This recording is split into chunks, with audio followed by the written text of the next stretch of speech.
ত্বকের ক্ষতি করতে পারে যেসব খাবার।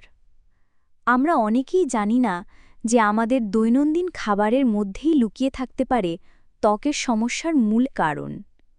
বিশেষ কিছু খাবার নিয়মিত খেলে ত্বকে ফোলাভাব, ব্রণ, র্যাশ, এমনকি অকাল বলিরেখার মতো সমস্যাও দেখা দিতে পারে। তাই ত্বকের সুস্থতা বজায় রাখতে কোন খাবারগুলো এড়িয়ে চলা উচিত, চলুন তাহলে জেনে নিই। অতিরিক্ত লবণ। খুব বেশি লবণ দেওয়া খাবার খেলে ত্বকে ওয়াটার রিটেনশনের সমস্যা দেখা দেয়। এতে ত্বকে ফোলাভাব দেখা দেয়, বিশেষ করে চোখের নিচে এবং আশপাশে। প্রসেসড মাংস।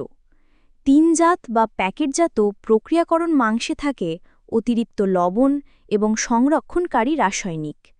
এগুলো সংবেদনশীল ত্বকে ব্রণ এবং অন্যান্য র্যাশের সমস্যা বাড়িয়ে দিতে পারে।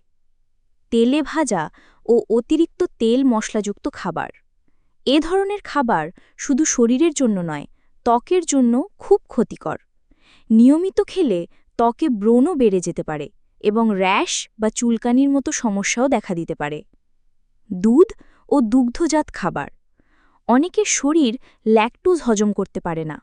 এ ধরনের ক্ষেত্রে দুধ বা দুগ্ধজাত খাবার খেলে ত্বকে ব্রণ ওঠে এবং তা দ্রুত ছড়াতে পারে। অতিরিক্ত চিনি ও মিষ্টি। চিনি ত্বকের ইনফ্লেমেশন বাড়িয়ে দেয় এবং কোলাজেন ভেঙে দেয়, যা ত্বক টানটান রাখতে সাহায্য করে। ফলে বয়সের আগেই বলিরেখা দেখা দেয়, ত্বক কুঁচকে যেতে পারে।